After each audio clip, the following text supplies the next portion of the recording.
Avez-vous remarqué, parce que vous êtes allé au cinéma, je le suppose, ici, avez-vous remarqué qu'à chaque séance, ces 23 marches rouges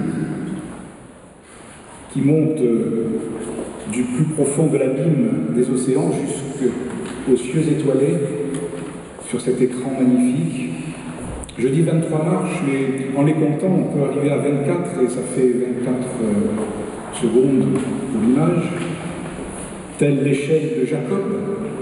Alors je ne vous ai pas lu le récit de ce songe de Jacob. Peut-être ici s'agit-il d'un songe réalisé, celui de Gilles Jacob. Après tout, c'est une histoire extraordinaire. Elle était facile, je sais, mais je l'ai faite. Une échelle qui invite chaque spectateur à scruter l'être au plus profond de lui-même, dans ses abîmes intérieurs, et puis à en découvrir aussi les traits de conscience les plus élevés. Avez-vous remarqué aussi comme on entre dans la salle obscure, comme on entrerait dans un tombeau, pour en ressortir vivant et ressuscité? Un peu à l'image de ce disciple dans l'Évangile, mais je ne vous ai pas lu non plus l'Évangile, où, vous savez, au moment de la résurrection, Jean s'approche et voit et croit. Il vit et il crut. Avez-vous remarqué comment le cinéma nous invite à voir et à croire? Alors, cette plongée dans le noir, cette sortie du tombeau, ces rassemblements humains m'ont fait penser qu'il y a évidemment des affinités électives entre le cinéma et le culte chrétien. Je me suis demandé quel rapport entre cet enfouissement volontaire dans une nuit d'expérience et l'entrée dans une église, comme à l'instant vous êtes entrés, sans trop savoir ce qui allait être vécu, mais en étant certain qu'il y aurait un événement, celui de la rencontre avec votre Seigneur. Eh bien, j'y vois pour ma part un mot. Je dis, je vois, non pas je lis, mais je vois, j'ai la vision d'un mot qui pourrait faire ce lien entre le cinéma et l'Église, et c'est le mot de mystère, précisément. Ce mystère de la grâce. N'ayons pas peur. Et l'on pourrait se dire que comme au temps des cultes anciens, vous savez, ces cultes à mystère, eh bien nous sommes invités à traverser un moment ensemble.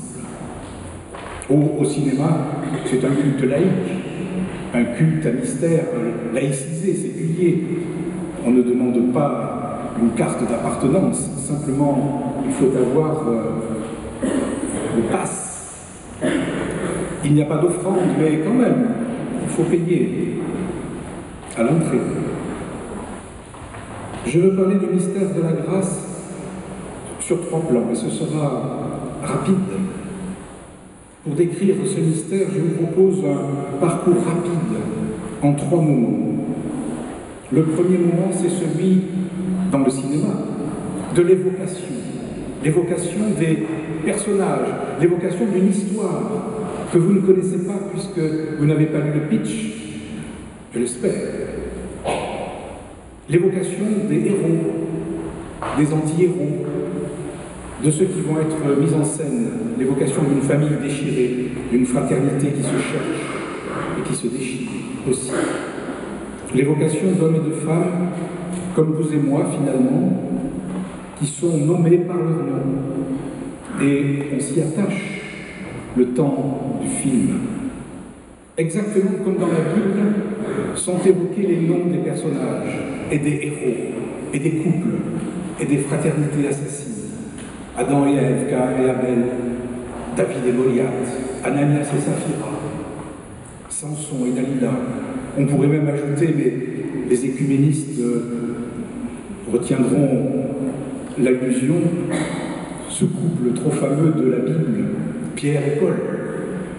Il faudrait aussi ajouter Jean, pour dire au fond que ces destins mêlés dans l'histoire du christianisme créent une aventure. Mais dans le culte chrétien, ce n'est pas l'évocation qui est principale, l'évocation des noms des personnages.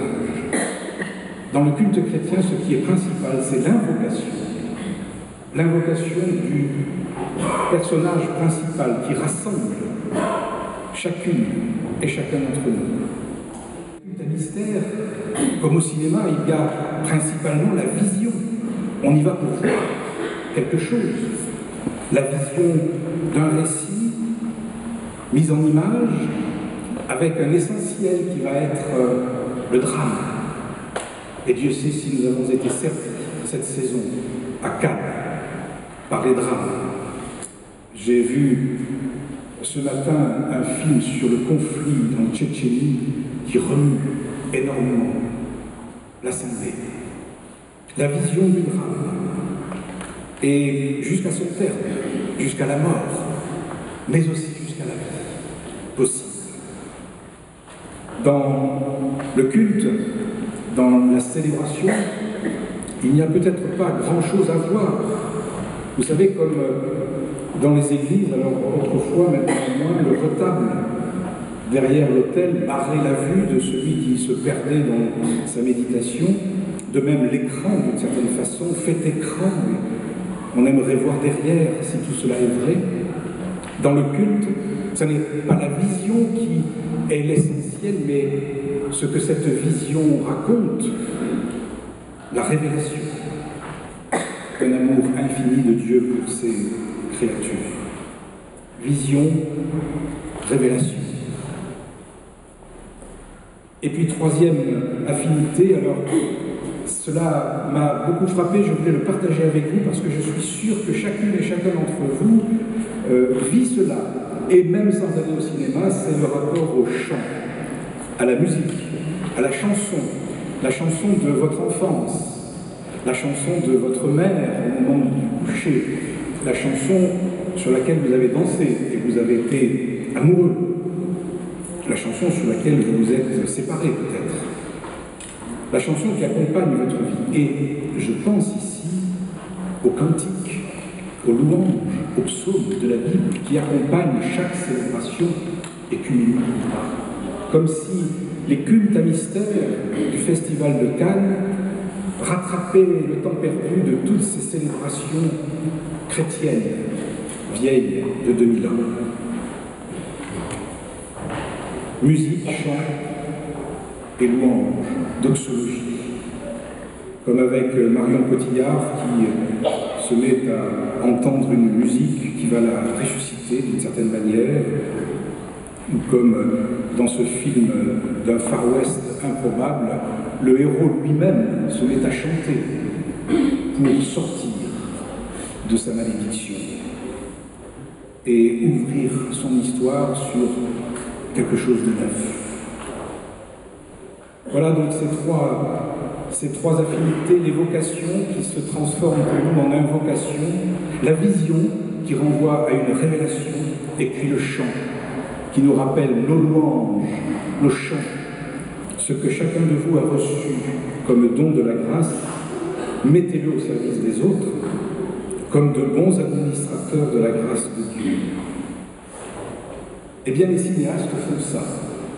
Ils ont reçu des dons et ils les mettent au service de tous les spectateurs qui veulent bien entrer dans leur tombeau pour se laisser ressusciter.